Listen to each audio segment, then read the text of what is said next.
He woke up before sunrise most days, long before the lake stirred with paddles and small boats. The air near the water felt cool and soft on his skin, and the smells were familiar: wet earth, pine, and a faint note of engine oil from his tools. His name was Caleb Brooks.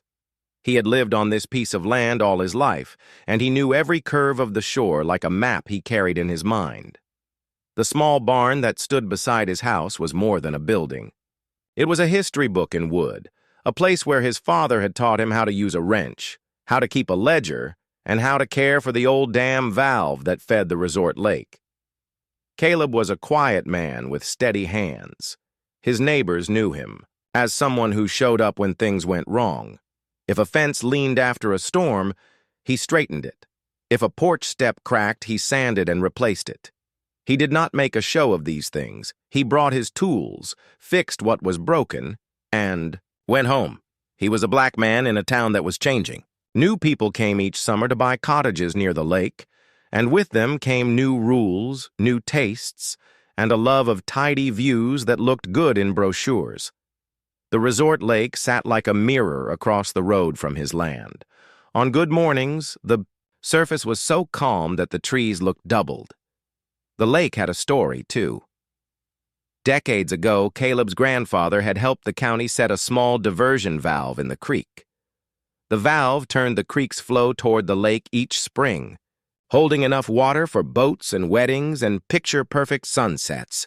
When the season ended or maintenance was needed, the valve turned the other way, letting water return to the natural creek bed. It was simple, but it needed care. Bolts had to be checked. Silt had to be cleared. Readings had to be written down and sent to the county. Caleb's father, Samuel, became the volunteer caretaker for the valve. It was not a grand job. It was quiet work, done in old boots with a pencil behind the ear. Samuel kept a folder of papers in the barn: the original county agreement, easement maps, and checklists with dates and water levels. When Caleb was a teenager, he learned the routine. He learned how to open the locked steel box, how to test the wheel, how to measure the flow, and how to speak with the county office in clear, careful notes. After Samuel passed away, the county updated the file to list Caleb as the caretaker. Nothing else changed. The wheel still turned. The water still moved. The barn still held the tools. Over time, an HOA grew around the lake. At first, it was small and friendly, more about shared lawn mowers than rules, but the place became popular. A few nice articles in travel blogs showed couples in boats under soft lights. The HOA leaned into this new image. They put in paddleboard racks, painted the docks, and set up a calendar of concerts and outdoor movies. It brought money to the area, and many people were happy. Caleb did not mind change. He liked seeing families enjoy the water. He only minded when decisions were made, as if the lake had no past and no working parts.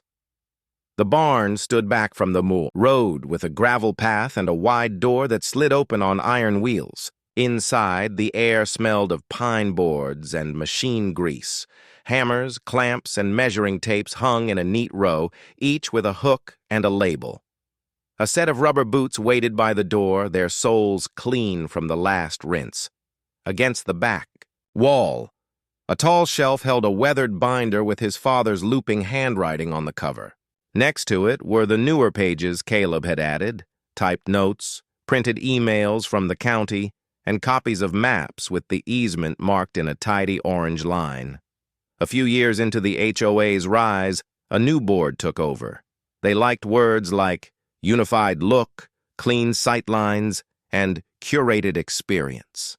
They spoke with cheerful energy and brought sample plans to meetings.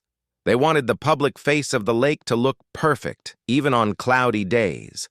To them, old structures were distractions. Good for stories, maybe, but not for photographs. And so, a list appeared. It included broken benches, a faded sign, and out-of-character buildings on or near the approach to the lake road. When Caleb read the list, his forehead tightened. The line that bothered him did not mention his name, but he knew what it meant. A weathered barn structure near the north access creates a visual barrier and detracts from community presentation standards.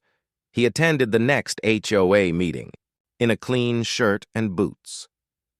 He sat near the back and listened to the board talk about summer bookings and a wine tasting weekend. When questions opened, he stood. He did not raise his voice. He explained the barn's purpose and the county papers. He said the barn held safety equipment for the valve, and he had copies of the agreement if anyone wanted to see them. A few heads turned. A woman with a clipboard smiled and nodded as if she agreed with everything he said. A board member thanked him and asked if he could email the documents for the record. He said yes. He placed clean copies in a manila envelope and left them with the meeting secretary. Walking home in the twilight, he felt cautious but hopeful. He had done what his father would have done: speak clearly, share the paperwork, then sleep with a clean mind.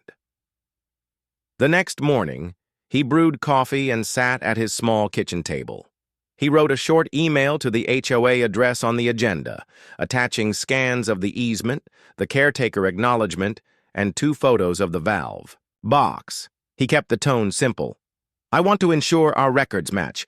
The barn stores tools for safety and maintenance. The valve is on my family's parcel and covered by county agreement. He CC'd the county office as he always did, adding a polite note. Please confirm receipt. The county replied by afternoon, short and precise. Received. Our records. Confirm Mr. Brooks as current volunteer caretaker. That made him smile. He printed the email on plain paper and slid it into the binder. Organization was safety. Records were strength. He had learned these truths in the barn and on the shore, and they had never failed him. Days passed. Summer warmed the lake. On weekends, he heard laughter and music from the far dock. He kept his routine. He checked the padlock on the valve box. He walked the path where the creek bent under cottonwood shade. He replaced a belt on a neighbor's mower. He sanded the splinters on his back steps and brushed on a thin coat of varnish, slow and careful. One Monday, a white paper fluttered on his front door under a strip of blue tape. He eased it free and read each line twice. The letter came from the HOA Compliance Committee. It used polished words and even spacing, but the meaning was hard. The structure commonly referred to as barn is non-compliant with view corridor standards and lacks approval under the revised aesthetic guidelines. Owner is requested to remove or relocate the structure within 30 days. Failure to comply may lead to administrative fees. Caleb stood on his step for a while, the letter in his hand. A hummingbird paused at the red flowers by the porch rail, then blinked away. He did not rush inside. He did not tear the paper.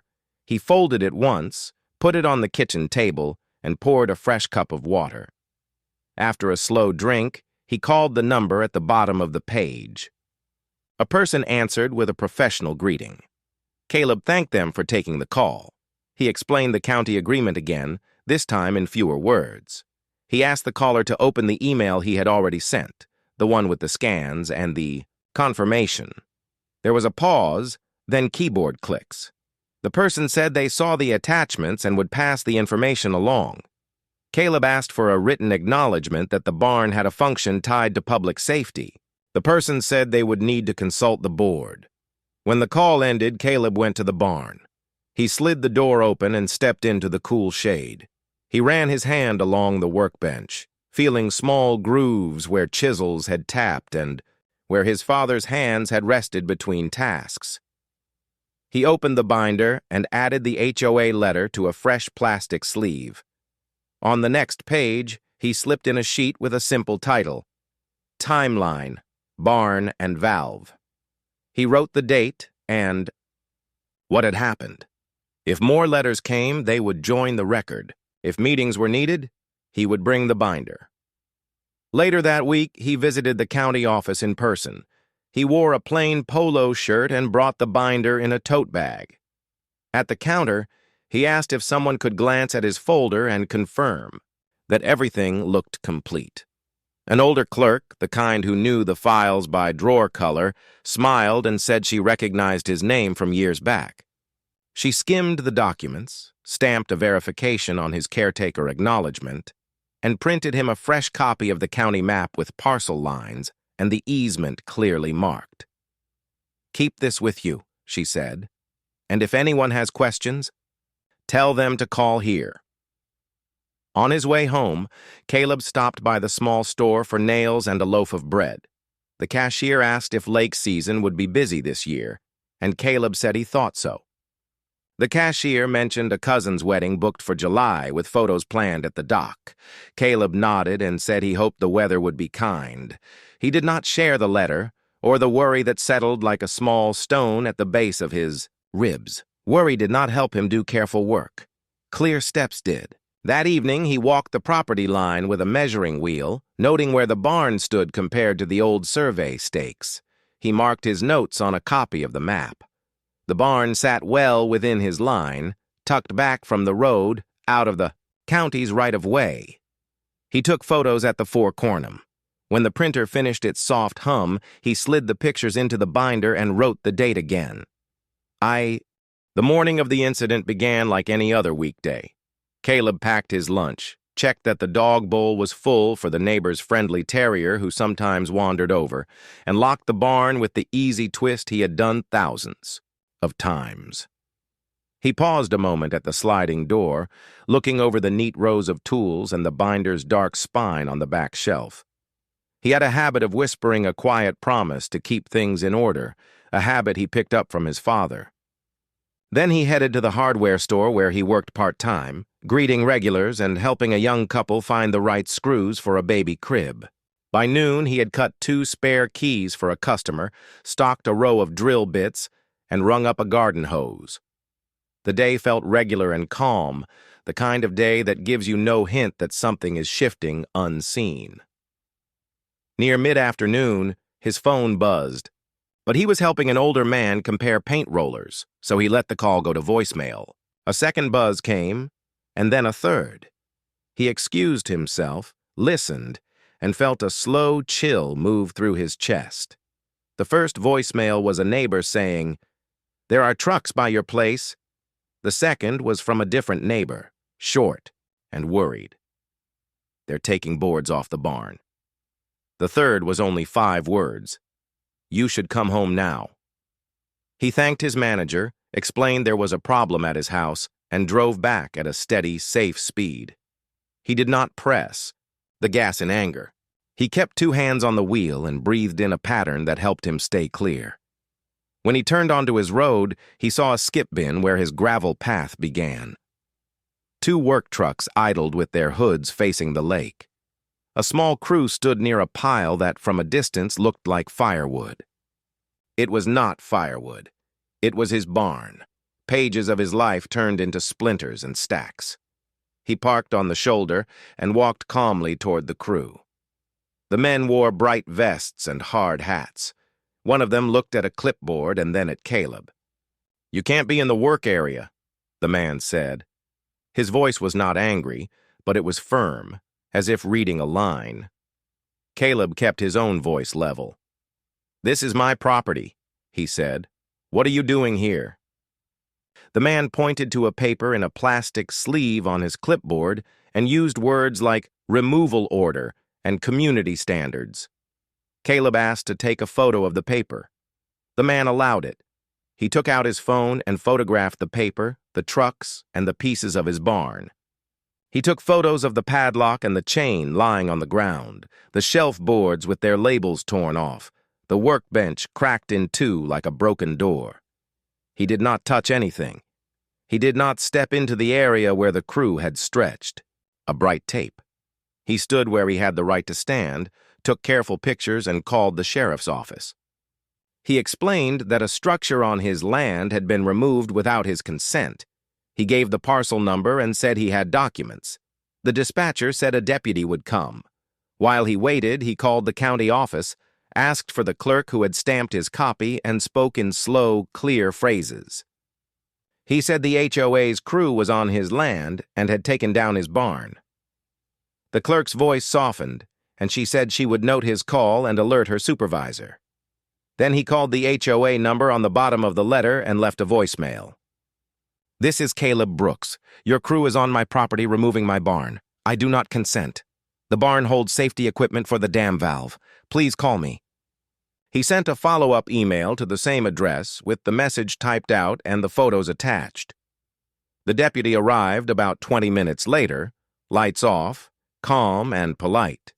He asked questions in the steady way people learn when they want to keep a clear record. What time did Caleb leave home? When did he get the first call? Did he have documents showing the barn's purpose and the easement? Caleb opened the binder on the hood of his truck. He showed the caretaker acknowledgement stamped by the county, the easement map with the orange line, and the photos he had taken after the crew arrived. The deputy read each page and wrote down the document names in his notebook.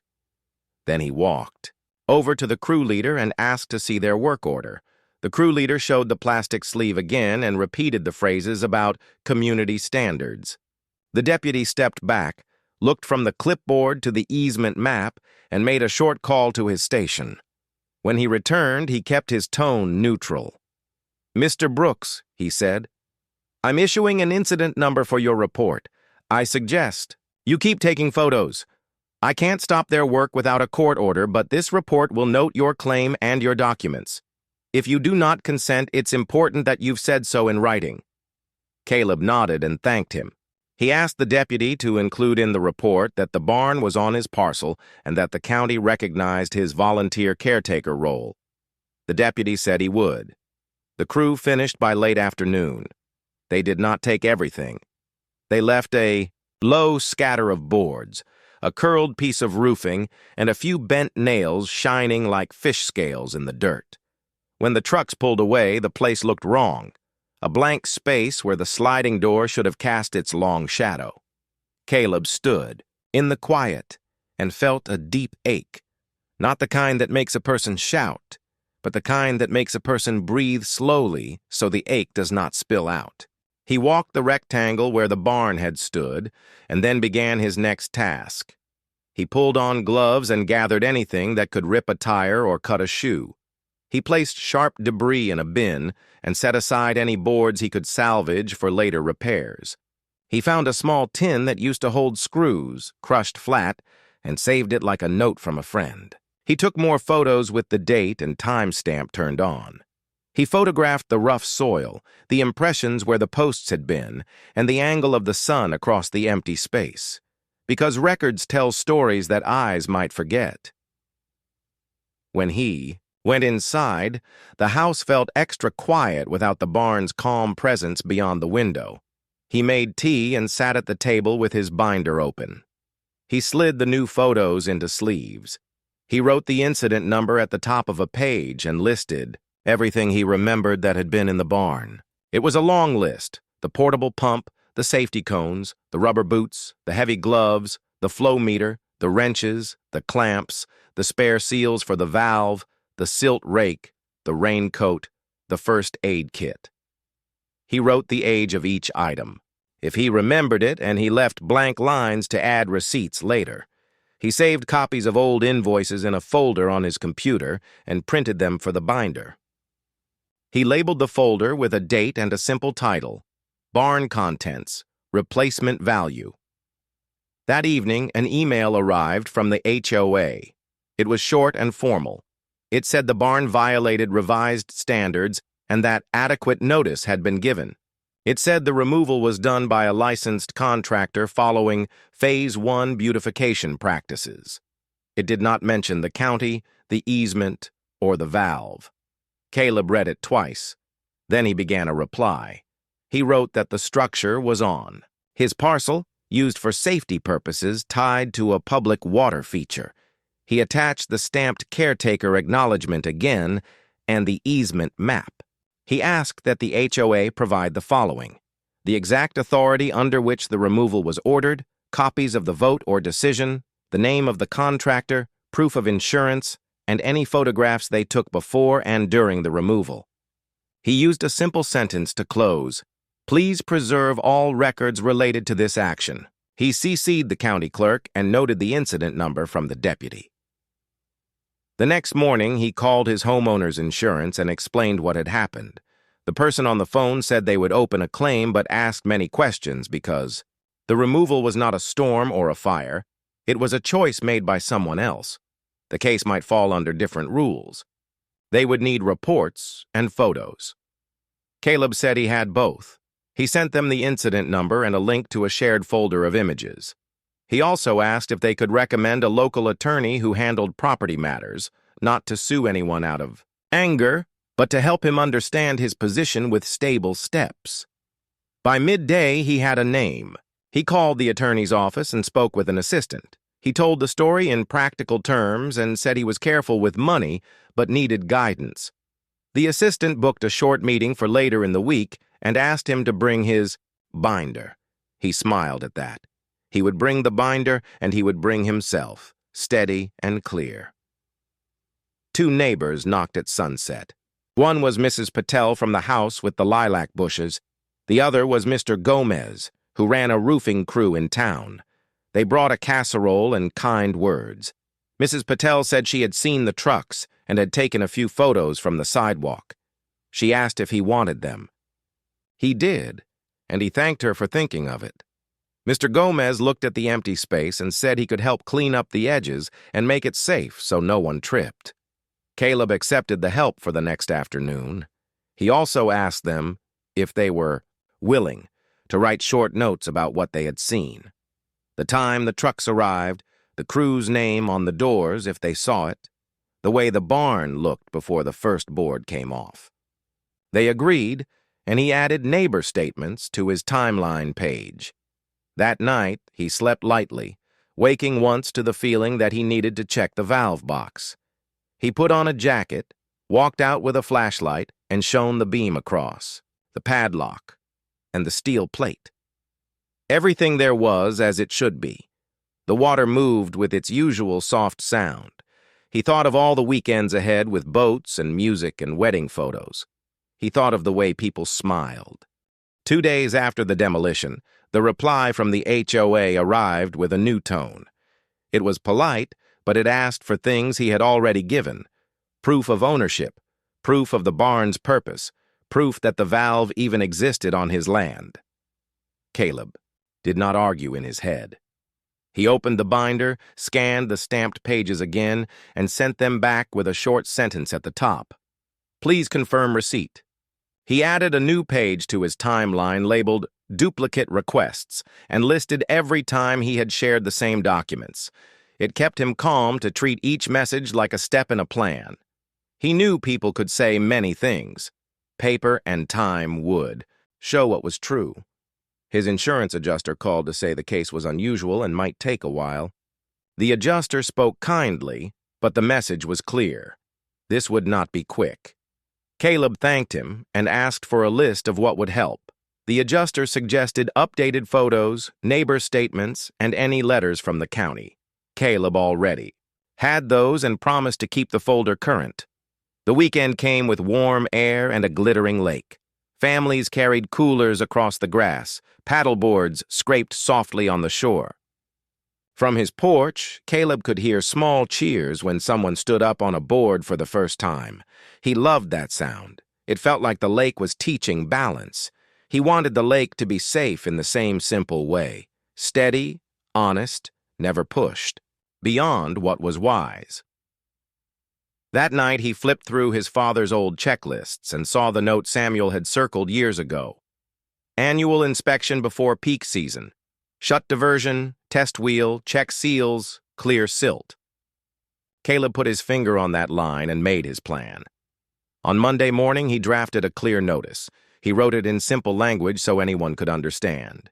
This is to inform you that on Saturday from 9:00 a.m. to 3:00 p.m., I will shut the diversion valve to perform the annual safety inspection. During this time, water will flow back to the natural creek. The lake may lower several inches. This is required maintenance to keep the system safe and in good working order.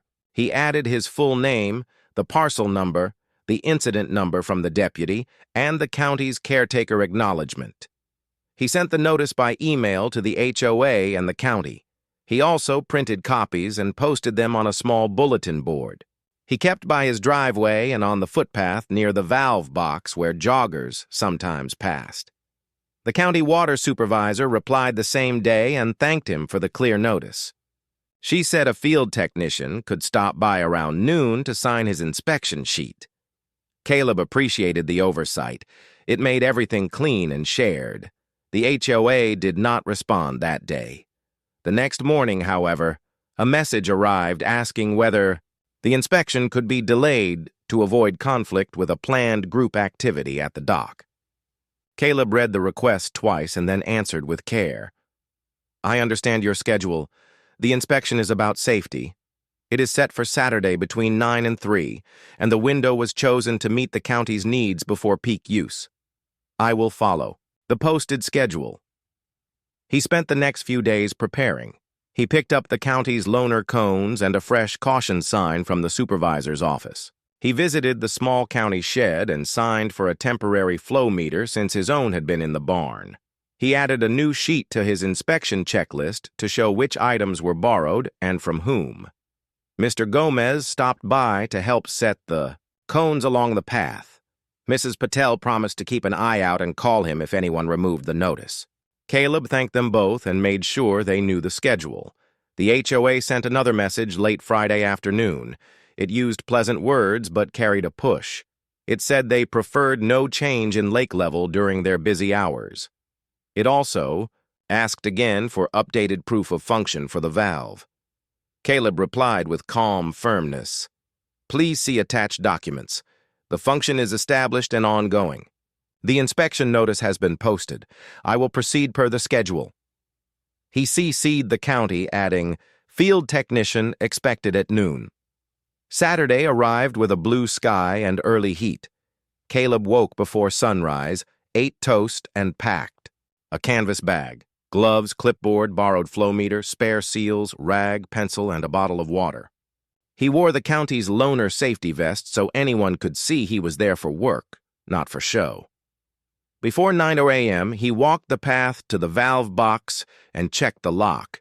He placed the cones where the trail narrowed and hung the caution, "Maintenance in progress" sign on the rope. He took photos of everything, the sign, the time, the position of the lake's water line along a fixed stone near the shore. He saved each photo with the date and minute. Then he unlocked the steel plate and opened the box. The wheel inside had a familiar weight. He pressed his palm against it and felt the cool metal. He did not rush. He checked the seal, brushed away a little cobweb, and tested the first quarter turn. The metal made a soft sound like a low note. He glanced at his watch and wrote the start time on the sheet. Then he turned the wheel in steady, even movements until the marker reached the point. His father had taught him for a safe shut. The creek's flow shifted away from the pipe that fed the lake and returned to its natural channel. He stood a moment and listened. The sound of water changed from a held hush to a clear, moving song downstream.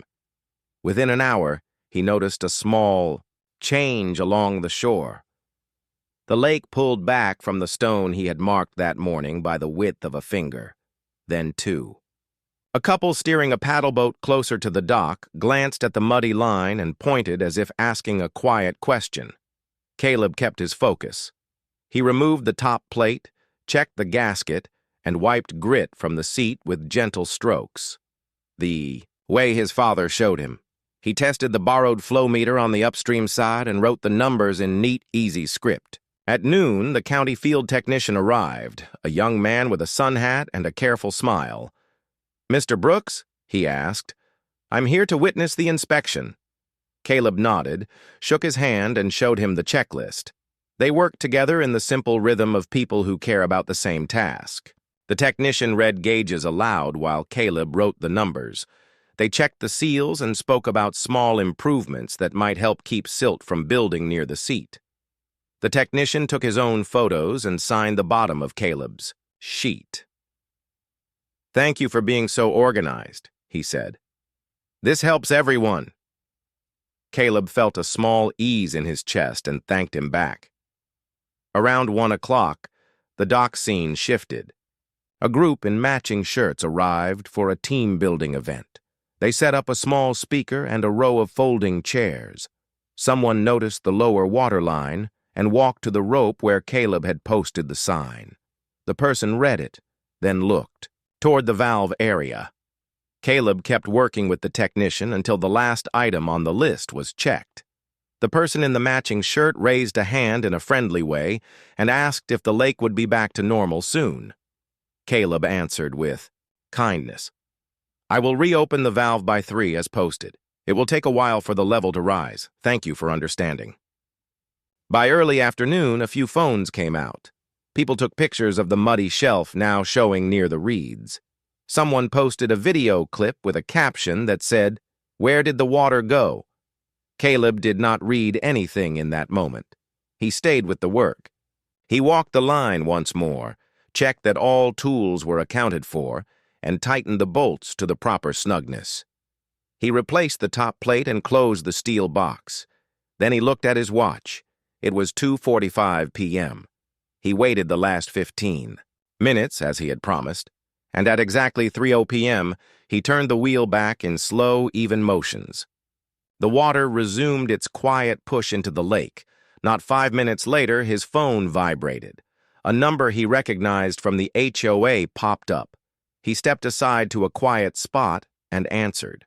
The voice was brisk but polite. "Mr. Brooks, our members are concerned. The lake level dropped during a scheduled event. This is very disruptive." Caleb listened without interrupting. When the caller paused, he replied in the same steady tone he used in his letters. "Thank you for calling. The annual inspection was posted and shared with the county. The work protects the lake and the people who use it. The valve is now open again. The level will return slowly, as it should." The caller asked if he could do such work after hours next time. Caleb said safety and county coordination guided the schedule. He suggested that future calendar planning include the posted inspection window. He kept the call short and respectful and returned to his checklist. By evening, the lake had gained back a little depth. Boats floated easier near the dock, and laughter returned, though a few voices still carried a puzzled tone. Caleb walked the shore with his clipboard, noting how the waterline moved along the stones every 30 minutes. He wrote the times and the distances. He did this not to prove a point to anyone else, but to teach himself the lake's language in numbers, so no feeling or memory could replace what was real. That night, he opened his email and found 2 kinds of messages. One was from the county supervisor, thanking him again and asking if the technician found anything of concern. Caleb replied with a summary. The seals were sound, a small silt trap might help. The wheel moved cleanly. He attached the signed sheet. The other message was from the HOA, longer now, requesting further evidence that the barn's previous contents were necessary for the valve and not for personal projects. Caleb took a slow breath and answered with a list. He itemized each piece of equipment that, by Sunday morning, photos of the lowered shoreline were everywhere. A neighbor's post showed paddle boats sitting awkwardly on wet mud like shoes left on a rug. Another photo showed his caution sign and the neat line of cones on the trail. Some people guessed there was a drought. Some said a pipe had burst. Others simply asked, "What happened?" Caleb stayed steady. He did what he always did first. He checked his notes, checked the valve box, and checked the padlock. Then he opened his laptop and wrote a short public message in simple words. The annual inspection had been announced, it was finished, and the valve had been reopened at 3 p.m. He attached the signed sheet from the county technician.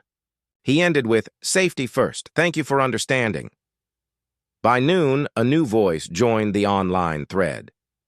It was Mr. Wilkes, a retired surveyor who had lived in the area since before the lake became a resort. He uploaded a scan of an old survey map with tidy lines and careful marks. He drew a small circle on the image and wrote, "Valve sits on Brooks' parcel per recorded easement." People began to reply with short notes of thanks. The tone shifted. Confusion turned toward learning. It was not a storm or an accident. It was maintenance, done the right way. A reporter from the local paper called in the afternoon. She asked for a comment. Caleb agreed to speak on the record. He chose plain words.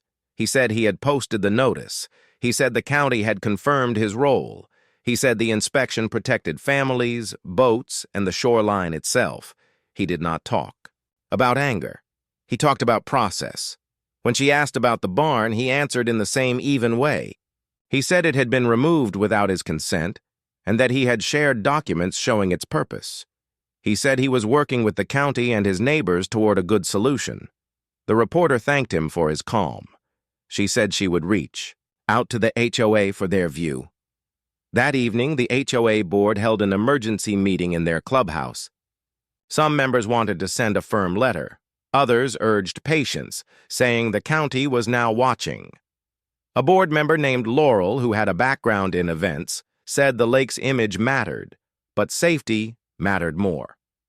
"We cannot fill fast and crack what we cannot see," she said, looking toward the window where the lake caught the last light. The phrase stayed in the room like a note. They voted to contact an engineer to look at the retaining wall and the docks as the lake refilled. On Monday morning, the county sent a formal email to both parties. It was clear and careful. It confirmed that the Brooks family had long served as volunteer caretakers under a recorded agreement.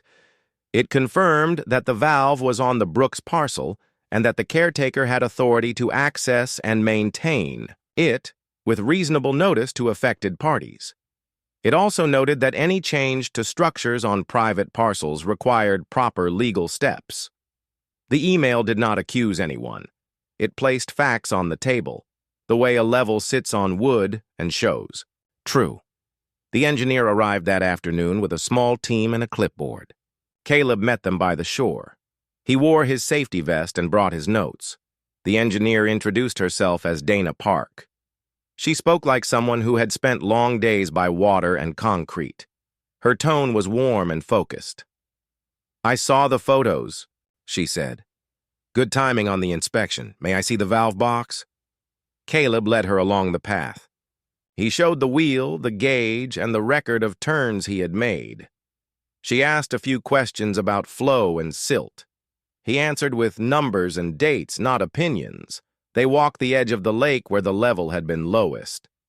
Dana pointed to a faint pale line along the wall, a mark that usually stayed underwater. "Here," she said, crouching. "This is where the splash pattern changed when the level dropped." She traced 2 hairline cracks with a gloved finger. "They are small, but we should not rush a refill." She explained that sudden pressure on older walls could widen tiny cracks into long problems. Slow and steady was wiser. Caleb nodded. He already believed in slow and steady. It felt like hearing his own language echoed back to him. The HOA's property manager joined them. He wore a worried look and carried a notepad. Dana explained her findings in simple steps. Inspect the wall, map the hairlines, add small relief holes if needed, and refill at a controlled rate with daily checks. The property manager wrote fast.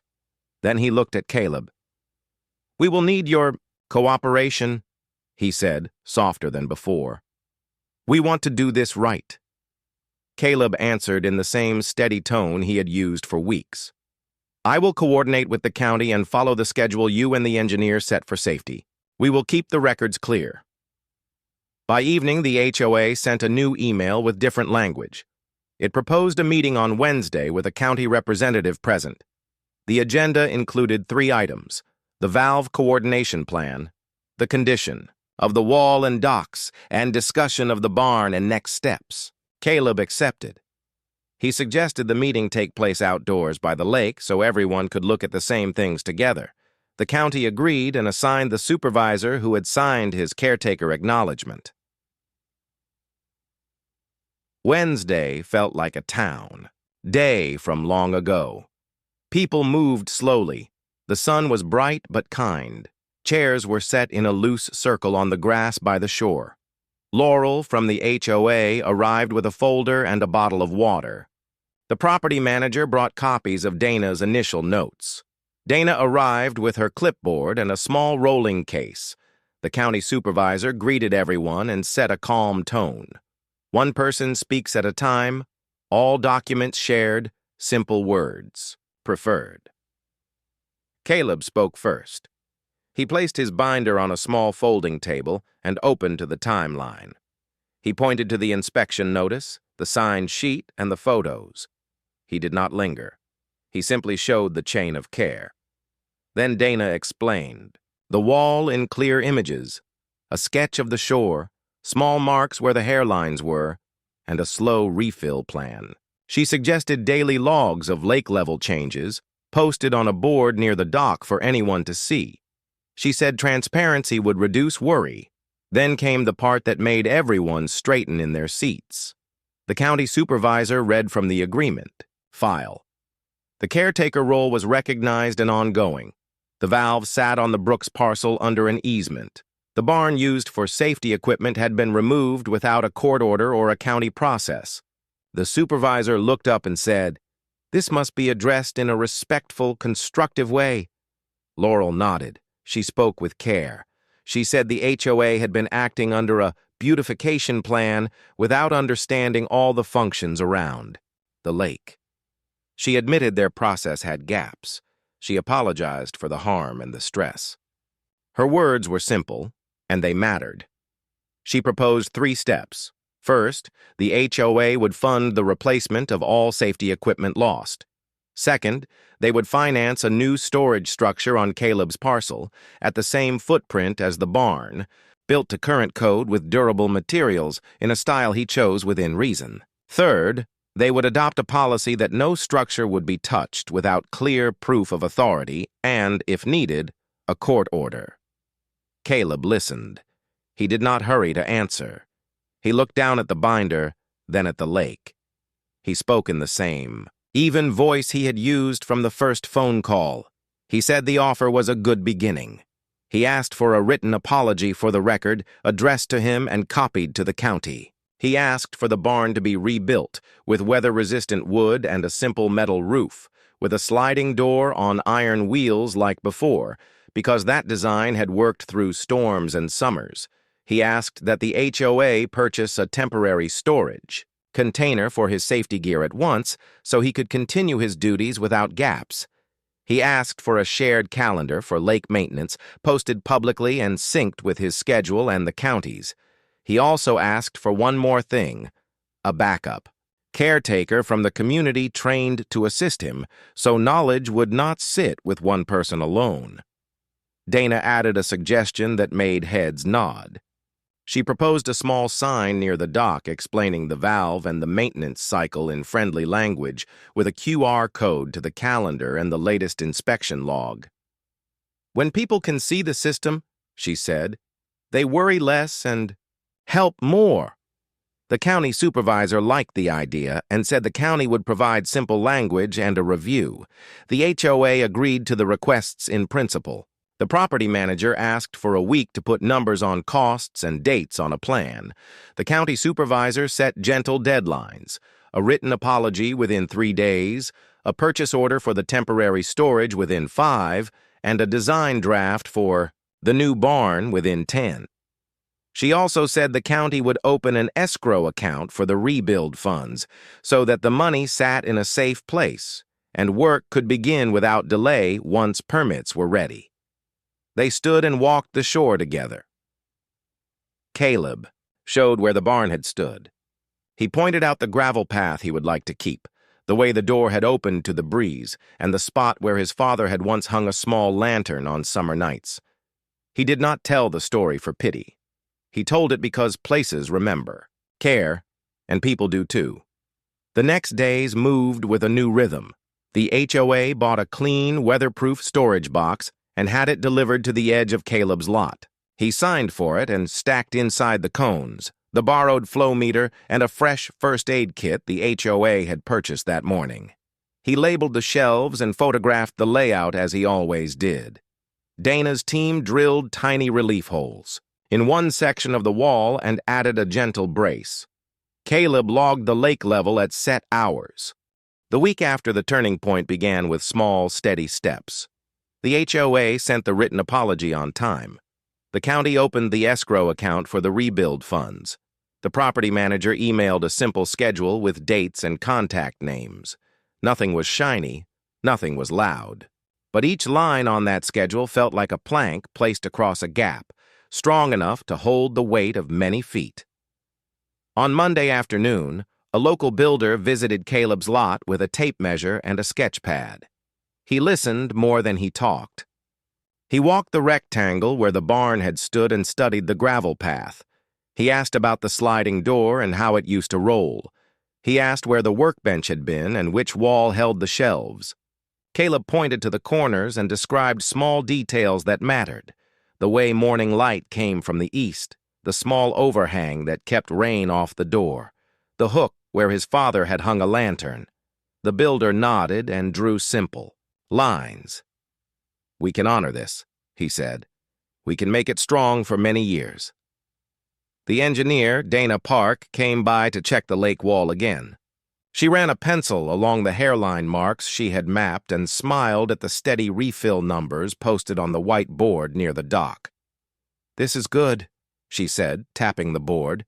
"Everyone can see progress. It calms the mind." Caleb agreed. He liked that the numbers were public. He liked that worry did not have to grow in shadows because simple facts stood in the light. By midweek, permits for the rebuild moved forward with help from the county. The plan was clear. Rebuild the barn on the same footprint, with weather-resistant wood, a metal roof, and a sliding door on iron wheels. Add a small skylight for light, but keep the look plain and honest. Inside, line one wall with shelves for safety gear and leave space for a workbench. Install strong locks. Place a small plaque by the door in honor of his father. The HOA agreed to the design and signed the work order. The funds were set aside. The first delivery of lumber was scheduled for Friday morning. Neighbors continued to help in ways that felt kind. Mr. Gomez and two crew members leveled the ground and set temporary markers for the new posts. Mrs. Patel brought lemonade and sat on a folding chair near the path, greeting anyone who walked by to look at the plans. A teenager from down the lane carried away a pile of bent nails with a magnet roller, proud to make the place safe. Each small act added up to something larger, the sense that this land, this water, and these people were connected by care and not only by rules. The HOA kept its word on the temporary storage, too. A neat, weatherproof box stood at the edge of Caleb's lot now. Inside were labeled shelves with cones, a borrowed flow meter, a new first aid kit, and spare seals bought with HOA funds. Caleb took photos of the layout and printed them for the binder. He wrote the word interim at the top of the page so he would remember this was a bridge, not the final home for his tools. He liked bridges. They were built to carry you from a hard place to a better one. The county supervisor also guided the training of a backup caretaker. 2 people volunteered. One was Luis, an apprentice on Mr. Gomez's roofing crew who liked to learn with his hands. The other was Amara, a science teacher at the local school, who said she wanted students to understand how water systems worked in real life. Caleb welcomed both. He typed a simple handbook with steps, photos, and short notes like write the time first, turn the wheel in even motions, and write what you see, not what you expect. He printed copies and put them in slim binders with clear covers. Then he walked with Luis and Amara to the valve box and showed each step slowly, answering every question with patience. He could almost hear his father's voice in his own words. That made him smile. The new policy from the HOA came out on Thursday. It was 1 page, plain and firm. It said no structure would be removed or altered without clear proof of authority, and, when needed, a court order. It said every maintenance action would be logged, with notice sent to affected owners and the county.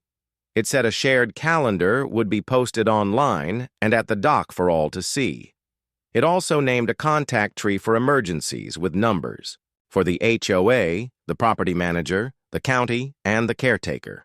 The county reviewed it and added a small paragraph about the easement and the caretaker role. The document read like a sturdy door, open to those who needed to come in, closed to confusion. On Friday morning, the first truck rolled in with lumber. The sound of boards sliding to the ground was a happy sound to Caleb. He checked each delivery against the list and signed the slips. The builder and his crew set the post anchors and squared the corners with orange string. They worked with quiet focus. A child riding by on a bike stopped and watched. The builder smiled and asked the child to hold one end of the string for a minute. The child stood very still and beamed when the square was checked. The builder thanked him and said, "You helped make this true." The child rode away with a story to tell. By noon, the first posts stood up straight, and the skeleton of the barn began to take shape. The crew lifted beams into place while Caleb steadied a ladder as asked. He did not try to do their job. He did what was needed: measure, hold, fetch, and thank. He felt the rhythm of teamwork again, the same rhythm that had hummed through the best days with his father. Steady hands, clear words, his father used to say. That's how we build. On the lakeside, the refill continued at the measured rate Dana had set. The whiteboard showed the numbers climbing in small steps. Families stood and read the updates as if reading the weather. A note next to the numbers said, "Wall inspected. Refill steady. All normal." A wedding party visited the dock to take photos as the sun lowered. The photographer introduced herself to Caleb and thanked him. She said the light on the water looked perfect. He nodded and wished the couple joy. He felt grateful that safety and beauty could stand together without fighting for space. The local paper printed a follow-up story on Saturday.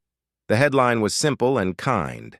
It showed a photo of the new barn frame and a small box with the words, "How the Lake Works," with a drawing of the valve and arrows showing the flow. The article quoted the county supervisor. "When people know how a place works, they take better care of it." It also quoted Laurel from the HOA.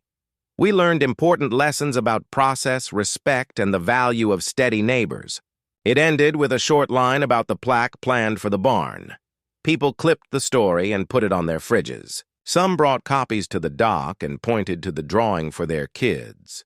On Sunday afternoon, Caleb and the builder tucked a small beam inside the frame, low and hidden behind the shelves. They invited neighbors to sign their names on it with a pencil. It was a quiet ceremony. No speeches, just small smiles and a sense of being part of something honest. Caleb wrote his father's name in neat letters and drew a tiny valve wheel beside it. He pressed his hand for a moment to the wood and felt a soft warmth in his chest. The days that followed were full but not rushed. The walls went up, the roof went on. The sliding door rolled on its iron wheels with a satisfying sound. Inside, the shelves were cut to fit the cones, boots, meter, and first aid kit. A pegboard held wrenches and clamps with labels. The workbench stood under the new skylight, clean and ready. The air smelled like fresh wood and a little like hope. Caleb took a picture of the empty bench before placing a single rag on it, the way his father used to mark a new start. The sign by the dock arrived the same week. It had a friendly title, "How Our Lake Breathes," and a simple diagram. It listed the inspection window and the shared calendar link with a QR code. Kids loved scanning the code and seeing the same numbers from the whiteboard appear on a phone. Teachers began to bring small groups to read the sign and walk the path to the valve. Amara planned a short lesson for her class, and Caleb offered to answer questions. He liked questions. They opened doors. The HOA completed the last part of their promise by replacing the lost tools with quality items and paying for what could not be replaced. The property manager kept the receipts in a folder and sent copies to Caleb and the county. Laurel asked if Caleb would speak for 5 minutes at the next community gathering about the valve and the new calendar. He agreed. He wrote a simple, "Talk in plain words." He said the lake was a shared gift and a shared duty. He said water liked steadiness and truth. He said anger could break things, but clear steps could build them again. People clapped, not because it was a grand speech, but because it felt true. The new barn opened on a mild afternoon with no ribbon and no microphone. The builder shook Caleb's hand. The crew waved and loaded their tools. Mrs. Patel placed a small potted plant by the door. Mr. Gomez leaned on the fence and smiled like a brother. Dana stopped by on her way back from the wall and ran her hand along the doorframe. "Strong," she said. "That's how we like it." The county supervisor dropped off a printed copy of the shared calendar and the signed maintenance plan in a thin folder. Caleb thanked each person and stood in the doorway for a long minute, listening to the gentle roll of the door and the quiet tick of settling wood. Inside, he hung the plaque for his father on the wall near the bench. The words were short. Samuel Brooks, caretaker. Steady hands, clear words. He touched the plaque with 2 fingers, then turned and looked at the shelves. Everything had a place. The labels were neat. The binder sat.